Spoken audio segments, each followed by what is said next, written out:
Les députés, par la voix du président élu, ont indiqué que cette mandature serait celle de la réforme du système partisan. Je n'étais pas au pays. C'est une question récurrente d'ailleurs. Question récurrente. Depuis fort longtemps. Et en 2018, il y a eu, je crois, 2 séminaires parlementaires auxquels ont été associés bon nombre de partis politiques, de leaders politiques, même nos présents au Parlement. Et de consensus général, il a été admis qu'une réforme s'avère nécessaire. Je dois dire que depuis 3 ans que je suis dans la fonction, dans la charge, je mesure encore davantage combien il est nécessaire de réformer le système partisan, qui, selon la Constitution, est le système par lequel la cité doit être gouvernée.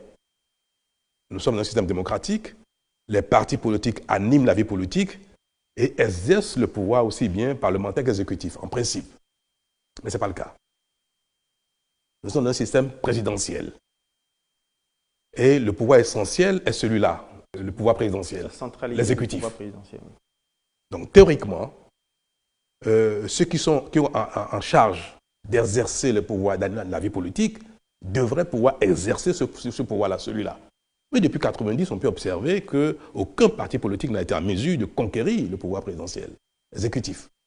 La preuve, vous qui êtes là, au pouvoir. Que ce soit le président Soglo, qui a été Premier ministre à l'issue de la conférence nationale, qui est devenu président de la République, le président Kérékou II, président Eboni, puis moi-même, aucun n'a été porté par un parti politique. Et qu'est-ce qui se passe quand les présidents sont en fonction? Autour d'eux s'agglutinent des partis politiques, des leaders politiques, des mouvements politiques, pour l'accompagner dans l'exercice du pouvoir. Et à son départ, tout s'effondre. Or, ce n'est pas ce modèle qui est celui que nous avons choisi. De sorte qu'il n'y a pas de parti politique suffisamment fort, suffisamment influent, qui ait l'envergure nationale qu'il faut pour conquérir et exercer le pouvoir politique de manière homogène. Je le constate bien aussi dans ma fonction actuelle. Je vois combien il est difficile de former un gouvernement avec des groupes politiques homogènes. Et il y a quelque chose que peut-être le peuple ne sait pas, mais qui désormais caractérise notre système partisan, c'est que la classe politique, les forces politiques présentes au Parlement sont permanemment dans une relation incestueuse, perverse avec l'exécutif. Ce sont des négociations de couloir, c'est du marchandage, et chacun négocie son soutien au président de la République en échange de quelque chose. Donc vous voulez parler et non en échange d'un idéal. De la difficulté à composer, à former un gouvernement avec des groupes politiques hétérogènes qui s'agglutinent, pas homogènes, mais hétérogènes. La difficulté, ce n'est pas véritablement dans le choix des hommes qu'il faut, mais c'est dans la possibilité d'avoir une équipe homogène. Cela est impossible. Et même dans le cabinet ministériel, vous donnez un portefeuille ministériel ou 2 portefeuilles ministériels à un groupe politique, qui va être le ministre? C'est un problème. À trouver celui qui va être ministre. Le groupe politique hétéroclite va lui imposer un directeur de cabinet d'un tel bord, un directeur adjoint de cabinet d'un autre bord, un secrétaire général d'un autre bord, de sorte que ni le gouvernement, ni les équipes ministérielles ne sont homogènes et sont capables de travailler en synergie. Le peuple ne mesure pas ce que c'est comme perversion et combien cela handicape la bonne gouvernance et la gestion convenable du pays. Je ne peux pas aller plus loin parce que mon rôle, ce n'est pas de tirer sur la classe politique, mais c'est de contribuer à l'amélioration des choses. Et je veux dire que ce choix qu'a fait la classe politique, toutes tendances confondues, pour réformer le système partisan, est à saluer. Je l'ai salué, je l'ai appuyé, bien qu'il n'ait pas été à l'origine.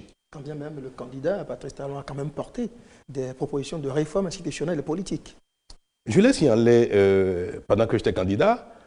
À mon avènement dans la fonction, je l'ai signalé également. Mais ce genre de réforme relève davantage de la volonté politique et de l'action politique que de l'action de gouvernance de l'exécutif. Et c'est pour ça que l'ère des réformes ayant permis la chose, les députés ont été dans cette dynamique et ont mis en place cette réforme en votant deux lois, l'une relative à la charte des partis et l'autre relative au code électoral. Créer une réforme osée, courageuse, mais nécessaire. Mais nous y voilà, des réformes qui ont conduit à une impasse, vous l'avez dit vous-même, parce que ça conduit à la validation des deux listes qui vous adoubent, deux listes de partis qui vous adoubent, et puis à l'exclusion des partis d'opposition. Et là, il y a une maldonne. En fait, la question, c'est de savoir si ce n'était pas suspect, au fond, cette réforme que vous avez portée, parce que je présume que vous y avez adhéré.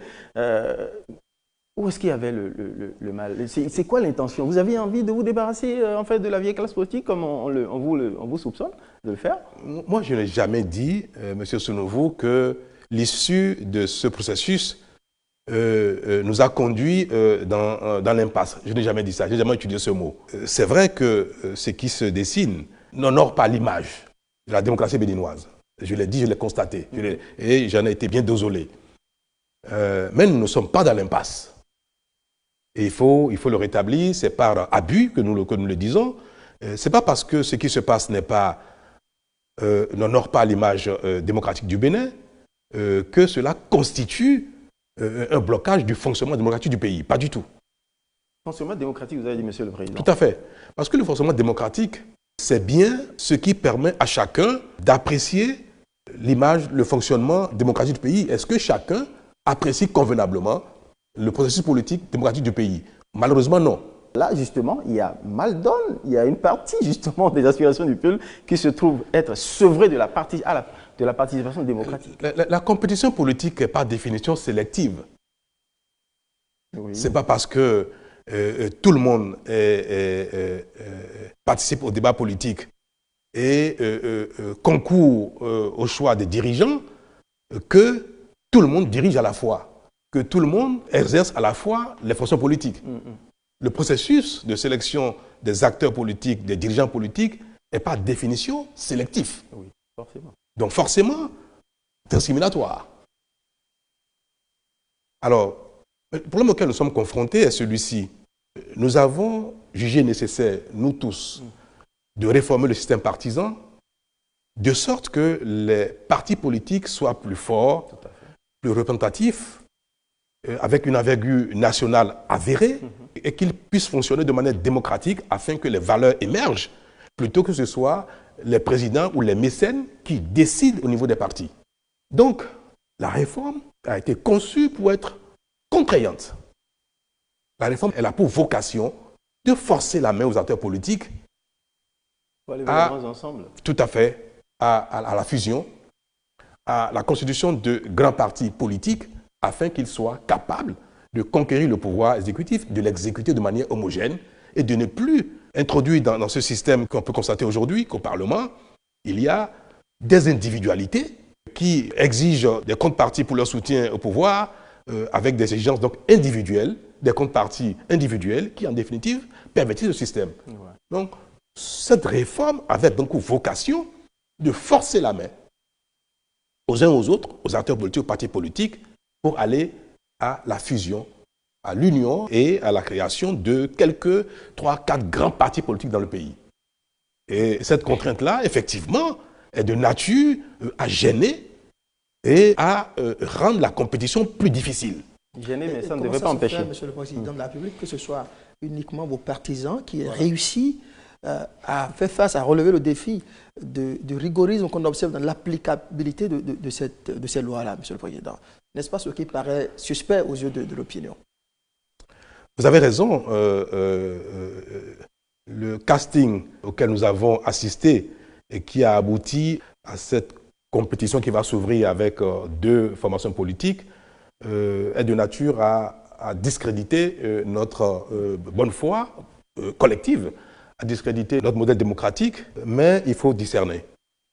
Est-ce que les deux structures qui ont été en charge de qualifier les candidats, de qualifier les partis politiques, je veux parler du ministère de l'Intérieur, qui avait pour rôle de donner aux partis politiques, formations politiques, l'accréditation nécessaire de partis politiques, puis la Sénat, qui a pour rôle de qualifier les partis politiques quant à leur capacité à compétir par rapport au code électoral.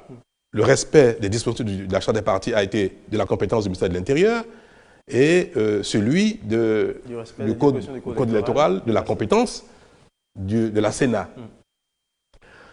Je concède que ceux qui n'ont pas pu franchir l'étape du ministère de l'Intérieur suspectent celui-ci de n'avoir pas agi de manière équitable. C'est légitime, c'est humain.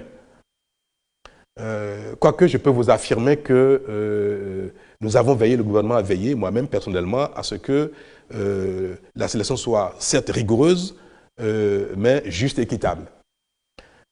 Mais au niveau de la Sénat, est-ce qu'on peut reprocher à Patrice Talon, au gouvernement en place ou au ministre de l'Intérieur, d'avoir influencé la Sénat pour agir de manière partisane et écarter des partis politiques qui sont arrivés à l'étape de la sélection par rapport au code électoral? Tout le monde, il faut être sincère, il faut être honnête sur la question.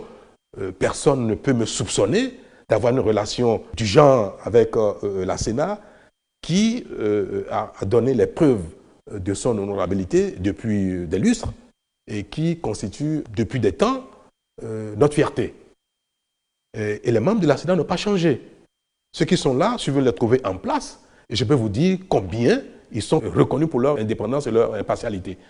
Alors, 5 partis politiques ont pu réunir les conditions à la phase Sénat. 3 ont été éliminés. Et parmi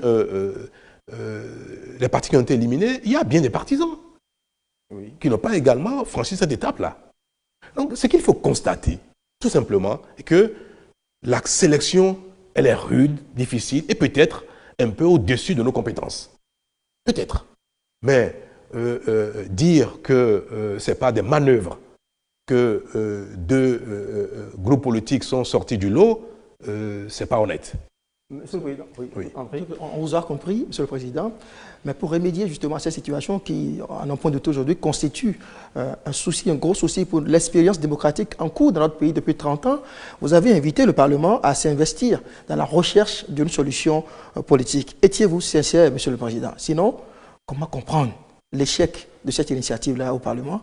Pourquoi, Monsieur le Président, n'avez-vous pas pu contraindre, forcer la main à vos partisans? Qui n'a pas envie de plaire à l'opinion publique? Qui n'a pas envie de séduire ses concitoyens? Qui n'a pas envie d'avoir une bonne image? Je l'ai dit et je veux bien le répéter, l'issue de ces 2 phases de qualification n'est pas quelque chose qui me donne à être fier ou satisfait parce que je sais bien combien cela est suspectable. Combien cela entache mon image personnelle et l'image du pays tout entier. Mais je n'ai pas, à mon niveau, comme un souverain absolu, à remettre en cause ce qui est réglementé, structuré par la Constitution et les lois. C'est pour cela que j'ai invité les partis politiques présents au Parlement, le bureau de l'Assemblée nationale, le président de notre Assemblée nationale, je les ai invités à trouver les solutions, les voies consensuelles permettant de corriger cette mauvaise image. Une chose de réussir une réforme, une autre également de pouvoir maintenir la bonne image démocratique du Bénin. Donc je suis soucieux de cela. Donc, mais vous savez très bien qu'à cette étape-là, qui est à quelques jours de son épilogue, il n'est pas possible que des modifications soient apportées au dispositif sans un certain consensus. Et c'est à cela que j'ai appelé les uns et les autres, sous la direction du président de l'Assemblée, afin que la solution qui serait trouvée soit une solution consensuelle et qui, même si cela devrait écorcher un peu la dynamique de la réforme, elle puisse, sans remettre en cause le principe global de la réforme, en même temps gommer cette impression d'une démocratie qui s'essouffle. Et c'est pour cela que j'ai prié le président de l'Assemblée, les uns et les autres, d'aller à cette négociation et de proposer une solution à laquelle j'étais d'ores et déjà acquis. Quel que soit ce que ça serait, utiliser toute ma force de persuasion pour convaincre ceux qui se réclament être mes partisans, pour les convaincre à cela. Et je peux noter, j'ai noté avec satisfaction, et vous l'avez peut-être sur vous-même, que les premiers jours ont pu consacrer un certain consensus. Un comité a été mis en place par la majorité parlementaire et la minorité parlementaire, ce qu'on appelle l'opposition, et ils ont abouti à quelque chose de consensuel qui, sans remettre en cause le principe même de la réforme, devait permettre à ceux qui ont été recalés d'être rachetés, qu'ils puissent se mettre à jour et rentrer dans la compétition aux conditions fixées, du moins les conditions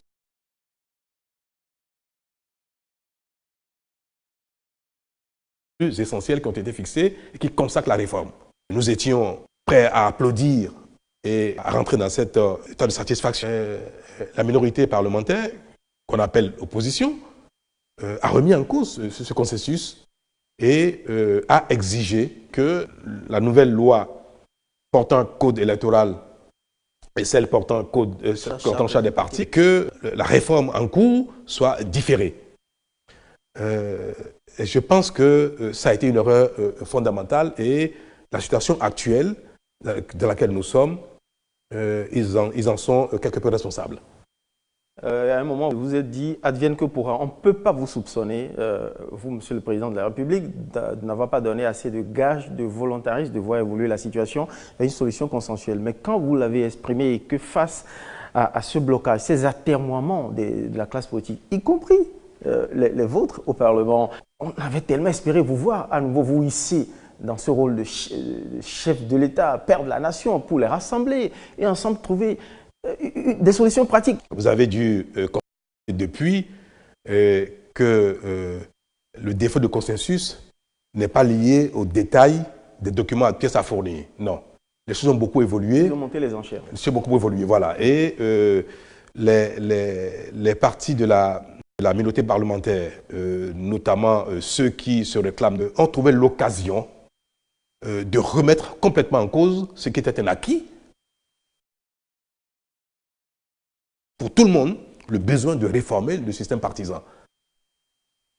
Mais je les comprends. Et c'est en cela qu'il faut il faut savoir discerner. Je les comprends. Entendu sûrement parler de l'article 242, je crois, du Code électoral. Oui. On ne l'a pas dit souvent et l'opinion ne sait peut-être pas. Une chose est qu'on trouve les moyens aux uns aux autres de participer à la compétition, ce sur quoi tout le monde était ouvert, trouver les voies et moyens pour que, même si les conditions de sélection sont assouplies, faites attention à ce que je veux dire, hein, parce qu'il y a deux étapes. Il y a les conditions de qualification pour participer à la compétition politique et il y a les conditions de participation à la compétition politique pour enlever des sièges, pour aller au Parlement. Donc il faut d'abord qualifier, aller à la compétition et durant la compétition, il faut enlever des sièges. Voilà. Participer à la Donc, distribution des sièges. Nous étions, tout le monde était d'accord à la limite sur certaines dispositions pour permettre au plus grand nombre de participer à la compétition électorale. Mais ceux qui ne veulent pas que la réforme tienne, qui veulent remettre en cause la réforme, ce n'est pas qu'ils veulent participer seulement à la compétition pour la forme. Ils veulent participer, mais ils souhaitent pouvoir enlever des sièges, souhaitent être représentés au Parlement. Donc, leur problème, fait pour enlever des sièges sont des conditions trop contraignantes, voire trop sélectives pour eux. Le verrou 10% de voilà. suffrage national. Que, ne voulant pas faire les sacrifices nécessaires exigés par le code électoral, ils disent, nous voulons bien aller, mais on ne veut pas aller pour rien. Nous voulons aller à cette élection et pouvoir enlever des sièges.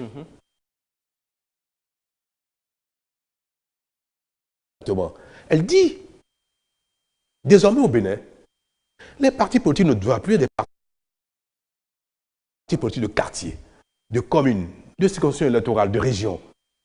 Nous devons avoir désormais des partis politiques d'envergure nationale. Seulement un seul député, et que la composition, la mosaïque de la classe politique soit de... parce qu'aujourd'hui au Parlement, ce que beaucoup de gens ne savent pas, c'est qu'il y a plus de 30 partis politiques qui sont représentés au Parlement. Sinon même une quarantaine. Tout ce que vous avez au Parlement, en dehors de un ou deux partis politiques, comme le PRD, tout le reste, ce ne sont pas des partis politiques, ce sont des coalitions de partis, ce sont des alliances de partis politiques, et les partis politiques ont chacun un député, deux députés maximum. Et nous avons quelque chose qui n'est pas du tout homogène et qui empêche un exercice parlementaire, exécutif du pouvoir de manière cohérente. Vous trouvez qu'il est temps qu'au Parlement, il y ait des partis politiques représentatifs, qu'il n'y ait plus des partis qui viennent chacun avec un député. Électorale, dont une dit, pour que désormais un parti politique qui va à la compétition électorale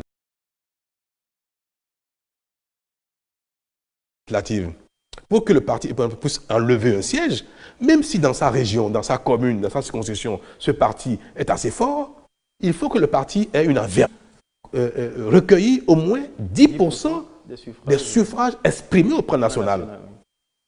C'est très contraignant. Et il n'y a pas beaucoup de partis politiques, dans l'état actuel des choses, capables de satisfaire cette exigence. Vous comprenez donc que quand les gens ne veulent pas fusionner, qui ne veulent pas satisfaire cette nouvelle obligation de créer de grands ensembles, ils veulent demeurer président de partis politiques, ils veulent garder leur fonds de commerce pour le négocier avec l'exécutif. Ces fonds de commerce, desquels il faut se départir, auxquels il faut renoncer pour entrer dans une démocratique et fonctionnelle, évidemment, renoncer à cela est un sacrifice énorme que beaucoup n'étaient pas disposés à faire. Donc, les conditions de la compétition restent en l'état. Je comprends, pour eux c'est légitime. Mais dans les faits, ces partis politiques n'ont rien fait désormais que d'exiger la remise en cause de la réforme des partis politiques afin que les choses restent en l'état comme depuis toujours. Moi, je dois avouer que ce n'est pas admissible parce que nous avons l'obligation de corriger nos travers, nos perversions afin que le pays évolue. Donc, M. Dossa, le problème auquel nous sommes confrontés aujourd'hui, qui est la réalité des choses, et d'ailleurs j'ai lu une tribune hier qui a été écrite par d'éminentes personnalités du pays, mais qui ont leur opinion, j'ai lu que le problème qui est posé, c'est les deux lois, la charte des partis et le code. Le code électoral n'a pas été rédigé pour satisfaire de manière visible, explicite, quelqu'un. Ce sont des conditions qui sont posées auxquelles tout le monde doit satisfaire. C'est ça en fait. Il n'a pas été dit que des partis de telle couleur sont dispensés de telle exigence et que les partis de telle couleur sont astreints à respecter ces dispositions-là. Le code s'impose à tout le monde. Ceux qui ne sont pas dans la dynamique de respecter le code, aujourd'hui, exigent que le code soit abandonné. Monsieur le Président de la République, quand vous avez fait tous ces efforts, vous avez montré votre bonne foi, votre bonne volonté à œuvrer pour une solution consensuelle et que ça n'a pas abouti au Parlement, pourquoi vous ne prenez pas une ordonnance? L'ordonnance, ce serait pour dire quoi? Pour abroger la charte des partis, le code électoral, pour remettre en cause la réforme voulue, décidée par la classe politique tout entière. Parce que c'est seulement la mise en œuvre, c'est à la cause de la mise en œuvre qu'il y a un revirement. Donc, moi qui ai choisi de faire une importante majeure, celle qui concerne la classe dirigeante, je dois remettre en cause cette réforme par autorité. Je veux rappeler que la charte des partis a été votée à la quasi-unanimité des partis politiques au Parlement, y compris par ceux aujourd'hui qui refusent la mise en œuvre. Ils savaient bien, mais le problème c'est qu'il faut être humain. Moi je peux comprendre. On prône l'idéal, mais quand il s'agit de satisfaire, de respecter les conditions de l'idéal, chacun en lui contourner les conditions de l'idéal. Et quand on ne parvient pas à contourner les conditions de l'idéal, on remet en cause l'idéal. Mais il n'en demeure pas moins que cet idéal est reconnu de tous. Alors donc, je n'ai pas dans mon rôle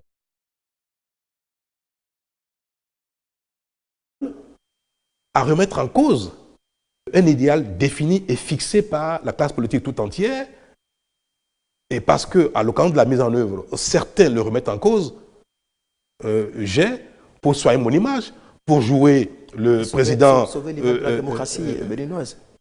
Pour sauver l'image, d'accord, sauver l'image de la démocratie et gommer la mauvaise perception de la chose, remettre en cause ce qui est fondamental. Alors, il faut choisir entre ce qui est fondamental et ce qui relève de l'accessoire. Il faut faire quoi? Pour moi, l'image du bon élève de la démocratie, l'image du pays le plus démocratique, de bonne gouvernance du pays. Mon choix, il est clair.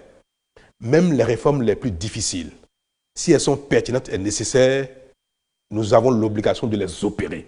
C'est déjà ça mon choix de principe sur le choix qu'il faut faire. Maintenant, au-delà de ça, admettons même que je sois disposé à remettre en cause la réforme pour la convivialité, comme on aime bien dire, pour la paix, pour la sécurité de tous, et favorable à ce qu'on dit de réforme. Admettons que je sois favorable.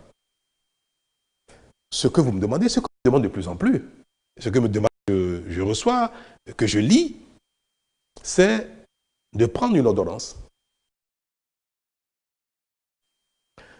pour imposer ce que le Parlement n'a pas fait. Parce qu'aujourd'hui, nous avons dit, si le Parlement trouve un consensus, si le Parlement décide, en toute souveraineté, de remettre en cause l'achat des partis, je vais m'y conformer.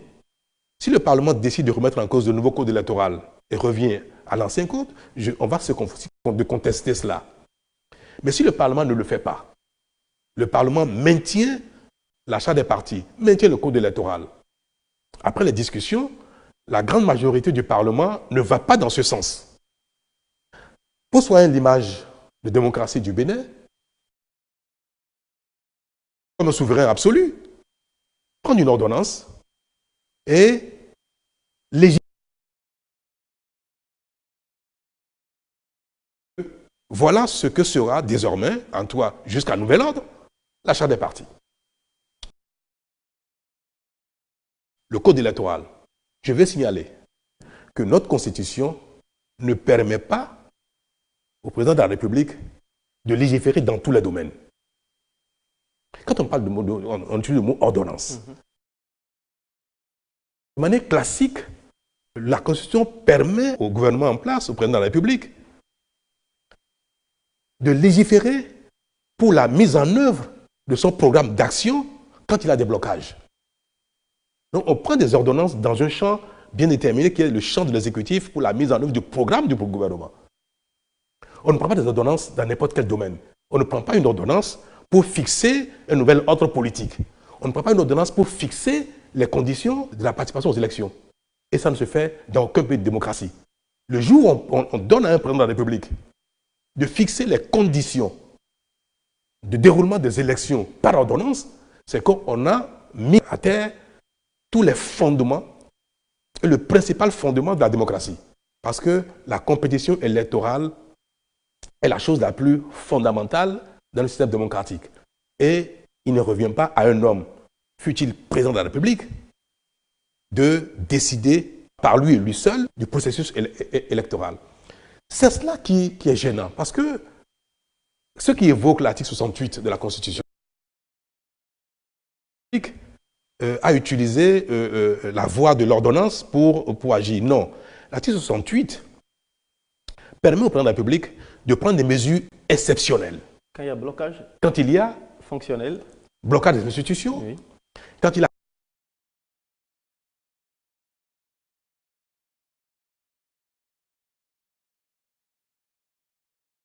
c'est très très limitatif. Oui. Il y a 4 ou 5 conditions exhaustives que la Constitution fixe pour permettre au président de la République de prendre des mesures exceptionnelles. Évidemment, au titre des mesures exceptionnelles, il peut y avoir un décret, une ordonnance ou même une déclaration. Le président de la République qui consulte l'Assemblée nationale, qui consulte la Cour constitutionnelle et qui fait une déclaration à la nation pour prendre des mesures exceptionnelles, ces mesures qui supplantent tout désormais pendant un temps. Mais la Constitution a encadré cela. L'article 69 de la Constitution, qui suit l'article 68, précise que les mesures exceptionnelles doivent être prises dans le sens de la préservation des prérogatives institutionnelles et de sorte à permettre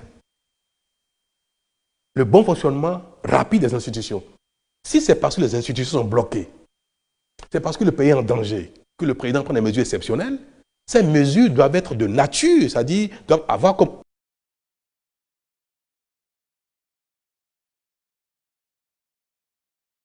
le rétablissement rapide, prompt du fonctionnement de l'État. Or, dans le cas actuel, les institutions ne sont pas bloquées. Le Parlement n'est pas bloqué. Le Parlement fonctionne. La commission des lois vote en lieu.